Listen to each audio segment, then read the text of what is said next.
अस्सलामुअलैकुम। क्या हाल है दोस्तों? खैरियत से हैं? सब तबीयत से है? ठीक है। इंशाल्लाह सब लोग अपनी अपनी जगह पर अपने अपने मकाम पर खैरियत से होंगे। एक बहुत अहम मसले की तरफ मैं तवज्जो दिलाना चाहता हूँ और कुछ आप बीती सुनाना चाहता हूँ। बात यह है कि मैं काम कर रहा था अलबगन में, और काम करते करते क्या हुआ मसला कि मेरी सैलरी रोक ली। मैडम ने सैलरी नहीं दे रही थी मुझे। 2 महीने की मेरी सैलरी थी, तो बड़ी मुश्किल से फिर मुझे मैडम ने आधे महीने की सैलरी दी। तो फिर मैं वहाँ से काम छोड़ के आ गया। पहली बात तो ये है कि मुझे इतना इल्म नहीं था कि यार मुझे इतनी इस तरीके से काम छोड़ के आना चाहिए या नहीं आना चाहिए। मैंने वीडियोस भी बहुत देखी, किसी वीडियो में कोई रहनुमाई नहीं थी। इतने यूट्यूबर वीडियो बनाते हैं और मैंने काफ़ी ज़्यादा वीडियोस देखी, लेकिन मैं समझ नहीं पाया कि यार मुझे क्या करना चाहिए। बहरहाल वहाँ से मैं काम छोड़ के आ गया, अलेन आ गया।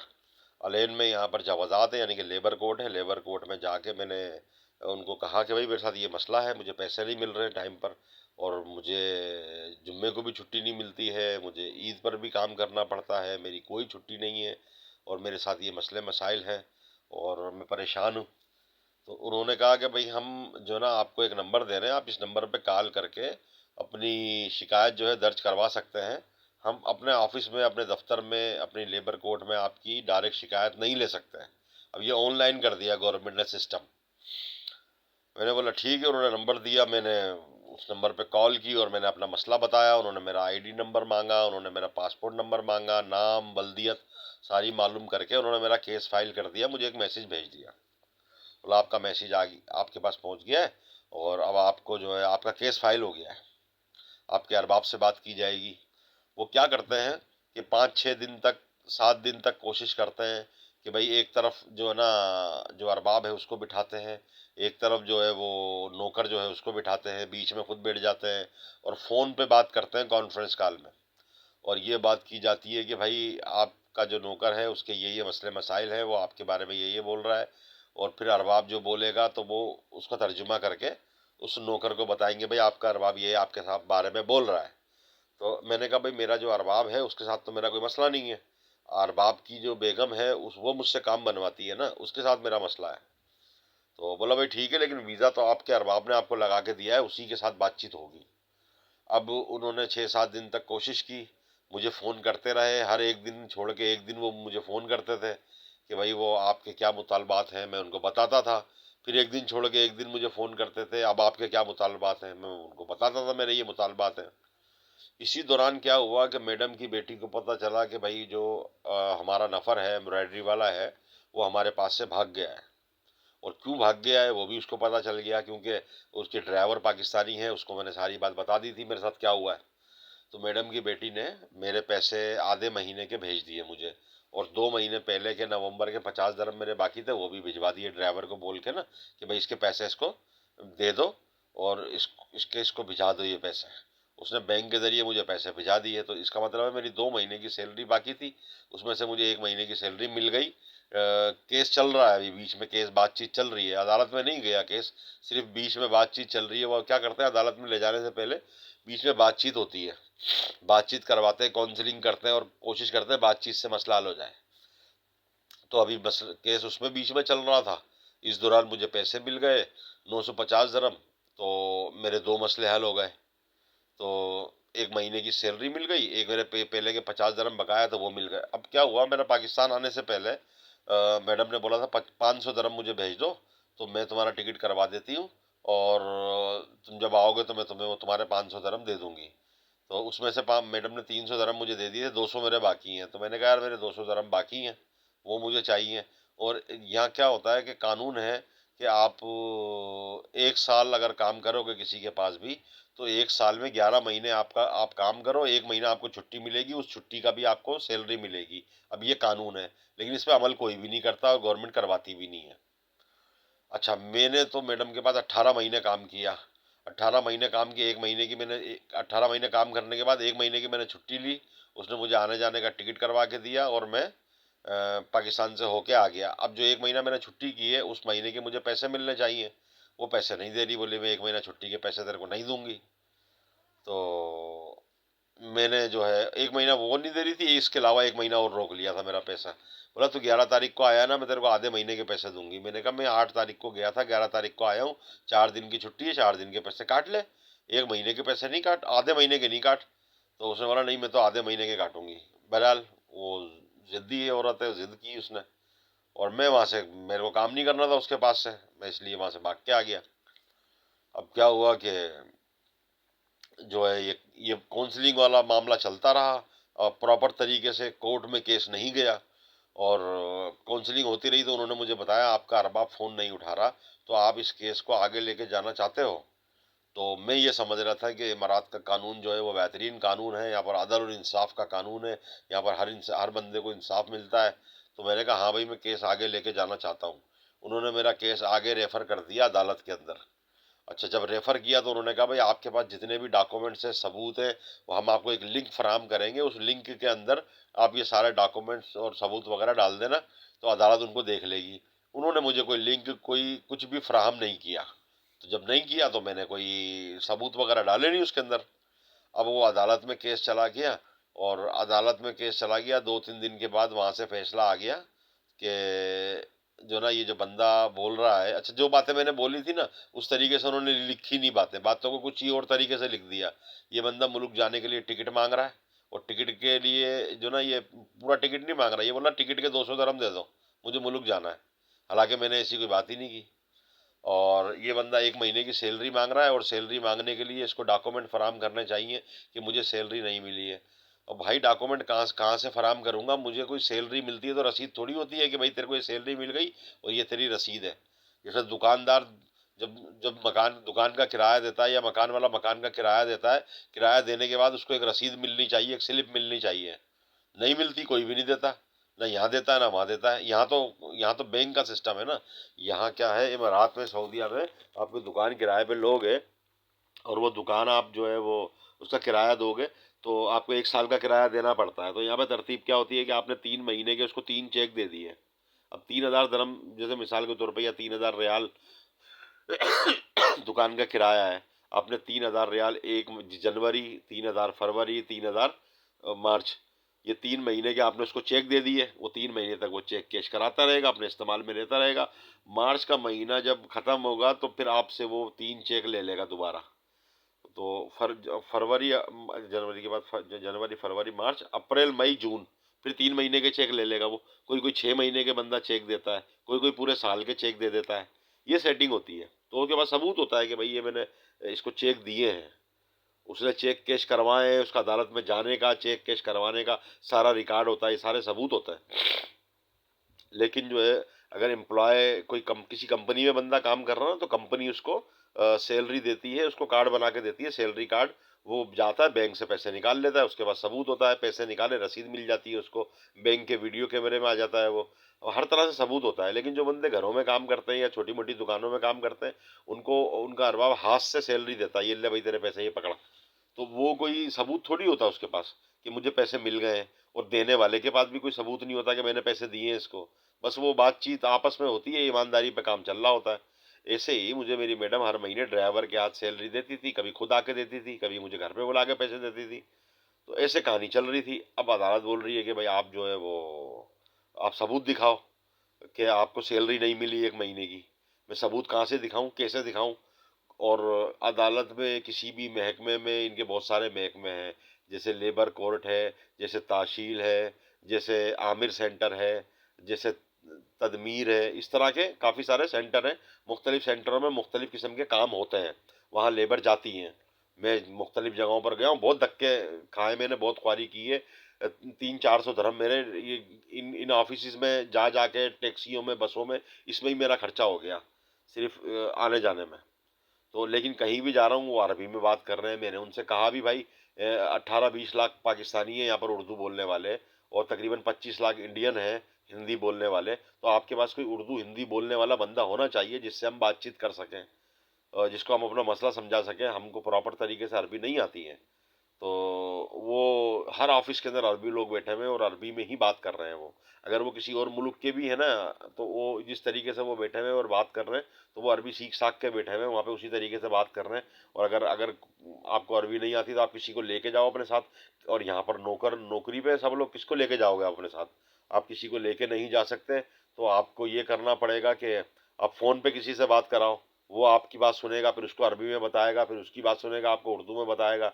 ये भी बड़ा एक लंबा प्रोसीजर है और खर्चे वाला प्रोसीजर है, खर्चा तो होगा इसके अंदर। बाकी रही नेट की बात कि आप इसको नेट पे कॉल कर लोगे, व्हाट्सएप पे या ईमो पे किसी तरीके से, तो वो भी कोई इतनी साफ सुथरी आवाज़ नहीं आती, उसका भी बड़ा मसला है, तो कॉल पे ही बात करवानी पड़ती है। बहरहाल मैं बड़ा परेशान रहा, इधर उधर भाग दौड़ में रहा कि मैं ये कर लूँ, मैं वो कर लूँ। और कोई भी वीडियोस जो मैं देख रहा हूँ कि यूट्यूबर वीडियो बनाते हैं कि भाई इमारात में कैंसिल के लिए ये होना चाहिए, कैंसिल का ये मसला है, कैंसिल का ये तरीका है, यहाँ पे कॉल करनी है, यहाँ पे ऑफिस में जाना है, यहाँ पे आमिर सेंटर में जाना है, इतनी वीडियो बना के डालते हैं। मेरे हिसाब से जितना मैं घूमा फिरा हूँ, धक्के खाए ना मैंने, कोई भी वीडियो काम की नहीं है, किसी में भी कोई खास काम की मालूमात नहीं है, और कोई भी सही बात किसी ने भी नहीं बताई। बस टेम्परेरी तौर पर छोटी मोटी बातें उन्होंने बताई हैं। कोई कोई कोई डीप डीप में जाके, गहराई में जाके किसी ने भी कोई बात नहीं बताई कि भाई आपको ऐसा करना चाहिए। मैं बताता हूँ कैसा करना चाहिए। अगर आप कहीं पे काम करते हो, किसी दुकानदार के पास या किसी अरबी के पास या किसी आजमी किसी के पास भी काम करते हो आप, और आपको सैलरी नहीं मिल रही, आपके साथ मसले मसाइल हैं, आप कोर्ट में केस करना चाहते हैं, तो भाई आप केस नहीं करो। आप केस नहीं करो, आप उससे प्यार मोहब्बत से मामलात को सुलटाओ और वहां से निकलवल्ली करो। आप केस नहीं करो, उसकी वजह है केस ना करने की। पहली बात तो है कि आप कोर्ट में जाओगे केस करने के लिए, वो कोर्ट वाले आपका केस नहीं लेंगे, किसी भी ऑफिस में आपका केस नहीं लिया जाएगा। आपको ऑनलाइन केस बुक करवाना पड़ेगा आपको, जैसे मैंने बुक करवाया ऑनलाइन केस। अब ऑनलाइन केस बुक करवाने के बाद वो फ़ोन पे आपसे भी बात करेंगे, आपके अरबाब से बात करेंगे, आपसे भी बात करेंगे, आपके अरबाब 6-7 दिन तो इसमें चले जाएंगे। अब मेरा अरबाब तो बात नहीं कर रहा था, फ़ोन नहीं उठा रहा था उनका। उन्होंने बोला आपका अरबाब फ़ोन नहीं उठा रहा, बात नहीं कर रहा। तो ये एक ऐसा पॉइंट है, ये अरबाब के खिलाफ इस्तेमाल हो सकता है। उन्होंने वो पॉइंट अरबाब के खिलाफ इस्तेमाल नहीं किया। अगर वो अरबाब गैर गैर मकामी होता, यानी कि वो अरबी नहीं होता, तो ये पॉइंट उसके खिलाफ इस्तेमाल हो सकता था। लेकिन वो क्योंकि मकामी है, वतनी है, उसके खिलाफ उन्होंने कोई एक्शन नहीं लिया, तो कोई बात नहीं की। उन्होंने मेरा केस मेरे ही गले में डाल दिया कि आप जो मांग रहे हो, जो आप सैलरी मांग रहे हो, जो आप शिकायत लेकर आए हो, पहली बात तो कि मेरी उन्होंने जो बातें मैंने उनको बोली थी लिखने के लिए केस में, वो तो उन्होंने लिखी नहीं, अपनी मर्जी से लिख दी। मैं अलिफ बोल रहा हूँ तो बे लिख रहे हैं, बे बोल रहा हूँ तो ते लिख रहे हैं। उसके बाद उसके बाद उन्होंने क्या किया कि जो जो जो मैंने बातें लिखवाई थी वो तो लिखी नहीं, और जो बातें भी उन्होंने लिखी है अपने पास से, वो भी मेरा केस कमजोर करने के लिए इस तरीके की बातें लिखी है, मेरा केस कमजोर हो जाए, मैं केस को लेके नहीं चल सकूं। अब वो डॉक्यूमेंट्स मांगने के लिए वो बोल रहे लिंक भेजेंगे आपको, लिंक भी नहीं भेजा उन्होंने मुझे। तो मैं कोई डॉक्यूमेंट भेज नहीं सका, मेरे पास डॉक्यूमेंट थे भी नहीं। मेरे पास डॉक्यूमेंट क्या है, मेरे पास एम्प्लॉयमेंट वाला वीज़ा है, घर का वीज़ा है, उसका उसका कागज़ है मेरे पास, मेरे पासपोर्ट की फ़ोटो कापी, आईडी की फ़ोटो कापी, सब कुछ तो आईडी के अंदर ही होता है। तो मैं क्या, कौन से डॉक्यूमेंट भेजता, मुझे कोई रसीद थोड़ी देते, वो मुझसे पूछते हैं ना, मुझे बुलाते हैं ऑफिस में, बैठते हैं मुझसे बात करते हैं। मैंने उनको बोला मुझे बुलाओ, मुझे ऑफिस में बिठाओ, मैं आपको व्हाट्सएप पे सारा जो मैं लिख के भेजता था मैडम को, मैडम जो मुझे आंसर लिख के भेजती थी या वॉइस मैसेज में जवाब देती, सब कुछ दिखाता हूँ ना मैं तुमको। बोला हमारा कोई ऑफिस नहीं है, हम फ़ोन पे काम करते हैं। तो मतलब ये है कि इंसाफ का निज़ाम कोई इतना बेहतर नहीं है इमारात के अंदर। और ये वीडियो में डालूंगा तो जाहिर सी बात है बहुत सारे लोग मुझे बोलेंगे तूने ऐसी वीडियो क्यों डाली और तू इमारात के खिलाफ बात कर रहा है। ये मैं इमारात के खिलाफ बात नहीं कर रहा, इमारात बहुत अच्छा है माशाल्लाह, सेहत के हवाले से, सफाई के हवाले से, लाखों करोड़ों लोगों को यहाँ पे रोजी मिल रही है माशाल्लाह, बहुत अच्छी ज़िंदगी गुजार रहे हैं, बहुत अच्छा सिस्टम है, बहुत ज़बरदस्त सिस्टम है। लेकिन मैं अभी जिस जिस जिस सिलसिले को भुगत रहा हूँ, जो मैंने केस किया है जिस सिलसिले, अभी देखो ना, मैं वहां पर गया अपना अबू धाबी, अबू धाबी के अंदर मुसफ़ा में एक लेबर कोर्ट है, वहाँ गया। वहाँ जाके मैंने कोर्ट, उन लेबर कोर्ट में बैठे में काउंटर बने में, फर्स्ट जो मेन काउंटर है ना, उस पर बंदा अरबी है लेकिन वो उर्दू में भी बात करता है। उसने मुझे टोकन भी निकाल के दिया, मुझे बताया आपको कौन से काउंटर पे जाना है और कहाँ बात करनी है। मैं वहाँ गया, वहाँ मैंने बात की, मुझसे बात नहीं की जा रही थी, अरबी थी। तो उन्होंने फिर क्या किया, काउंटर पे जो भाई बैठा हुआ था, उसने एक बंदे को बुलाया जो वहाँ पर काम करता है, वो इंडियन है, वो हिंदी उर्दू जानता है। उसको बुला के थोड़ी बहुत मेरी गाइडलाइन हुई। ये कहाँ हुई, ये हुई मुसफ़ा में, और लेबर कोर्ट है मुसफ़ा में, वहाँ गया मैं। वहाँ माशाल्लाह थोड़ी बहुत उन्होंने हेल्प की। और हेल्प करने का मतलब ये है कि उन्होंने मेरी बात को सुना और समझा और मुझे बताया। उन्होंने बोला अगर आपने जो केस किया हुआ है, आपके जो पैसे हैं अरबाब के ऊपर, आप इस केस को जारी रखना चाहते हो, तो आपको 750 दरहम भरना पड़ेंगे, अदालत की कोई फीस है, उन्होंने मुझे बताया। अब मेरे को रिकॉर्डिंग तो कर नहीं रहा था, जो मेरे पास सबूत होगा इस चीज़ का कि उन्होंने मुझसे पैसे मांगे या मुझे पैसे का बोला कि आपको 750 दरम भरने पड़ेंगे। मैंने कहा मेरे पास 750 दरम नहीं है, मैं ये केस लड़ना नहीं चाहता, मुझे कैंसिल पेपर चाहिए। बोला कैंसिल पेपर के लिए आपको अपना ये केस वापस लेना पड़ेगा, हम ये केस वापस नहीं ले सकते। अबे लेबर कोड खोल के बैठे हुए हो तुम, यहाँ पर लेबर की हेल्प करो ना, केस वापस लो ना, क्यों नहीं ले सकते।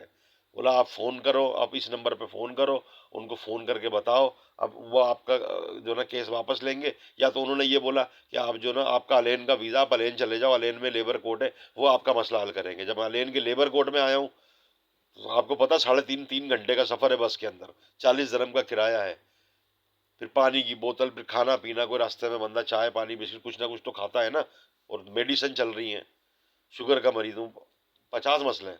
लेबर कोर्ट में यहाँ पहुंचा अलेन, अलेन पहुंच के टैक्सी पकड़ी, टैक्सी पकड़ के लेबर कोर्ट पहुंचा। लेबर कोर्ट में जाके मैंने उनको बोला, उनको बताया कि भाई ये मसला है और ऐसे ऐसे। उन्होंने, मैं मुसफ़ा गया था, लेबर कोर्ट में गया था, उन्होंने कहा अलेन का वीज़ा, अलेन में चले जाओ। जब मेरा अलेन का वीज़ा है तो मुझे अबू धाबी में मुसफ़ा में लेबर कोर्ट में क्यों भेजा भाई? मुझे क्यों बुलाया उन्होंने वहाँ पर, मुझे क्यों भेजा? मुझसे रब्ता करके मुझे वहाँ बुलाया, वहाँ भेजा मुझे। मुझे उनकी कॉल आई या मैंने उनको कॉल की तो उन्होंने मुझे बोला। तो मकसद, मैं अपनी मर्जी से कहीं भी जा नहीं सकता ना। मैं किसी भी ऑफिस में जा रहा हूँ, किसी भी लेबर कोर्ट में जा रहा हूँ, तो मुझे बोल रहे हैं, बता रहे हैं तो जा रहा हूँ ना। मैं अपनी मर्जी से नहीं जा सकता, मैं कोई यहाँ का मकामी थोड़ी हूँ जो सारी जगहों को जानता हूँ, सारी चीज़ों को जानता हूँ। बहरहाल, लेबर कोर्ट जो जिम्मी के अंदर है, जिम्मी एरिया है, और अलेन के अंदर है, उन्होंने मुझे कहा कि भाई ये मसला आपका यहाँ हल नहीं होगा। अबे तो फिर लेबर कोर्ट क्यों खोली हुई है जब यहाँ मसला हल नहीं होगा?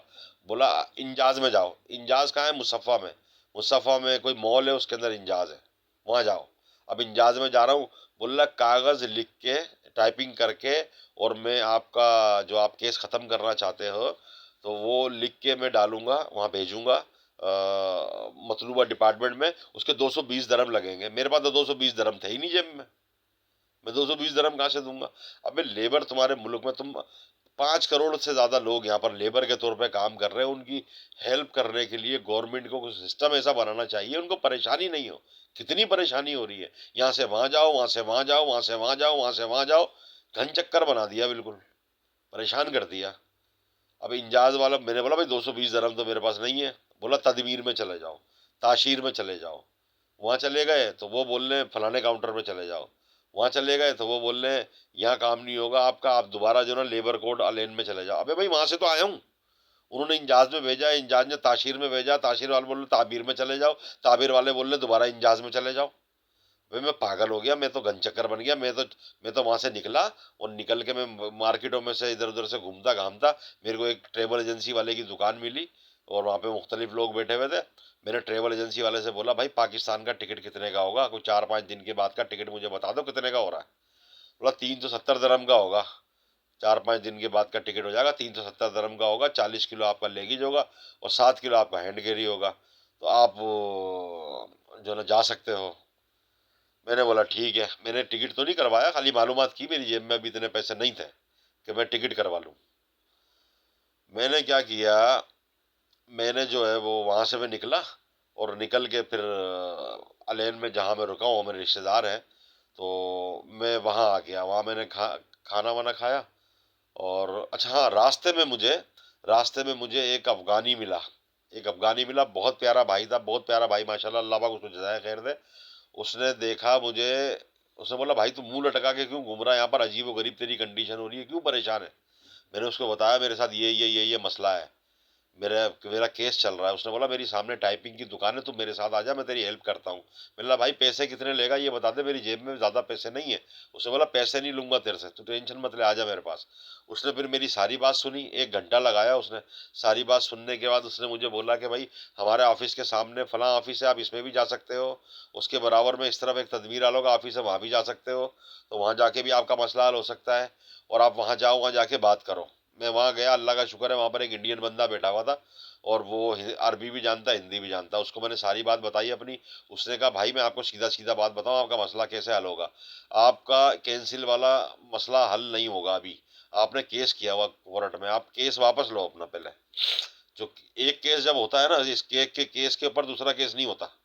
आप अपने इस नंबर पे आपने फ़ोन करके केस किया था ना, उसी नंबर पे फ़ोन करके आप अपनी इन्फॉर्मेशन उनको दो सारी, वो आपसे मालूम करेंगे, आपका आईडी नंबर मालूम करेंगे, आपका पासपोर्ट नंबर मालूम करेंगे, आपका नाम, आपकी बल्दियत मालूम करेंगे।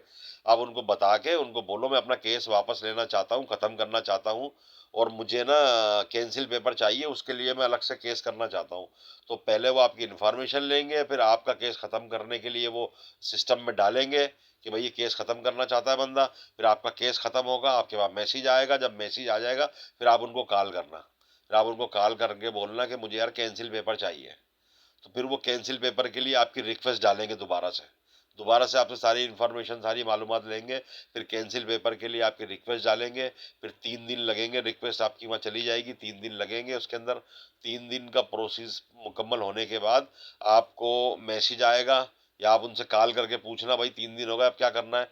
तो फिर वो आपको तदमीर तदमीर में जो ना आपको भेजेंगे कि भाई आप तदमीर चले जाओ, और तदमीर में आपका तदमीर है वहाँ आपको कैंसिल पेपर मिल जाएगा। तो वहाँ जाओगे तो वहाँ से आपको फिर कैंसिल पेपर मिल जाएगा 3 दिन के बाद।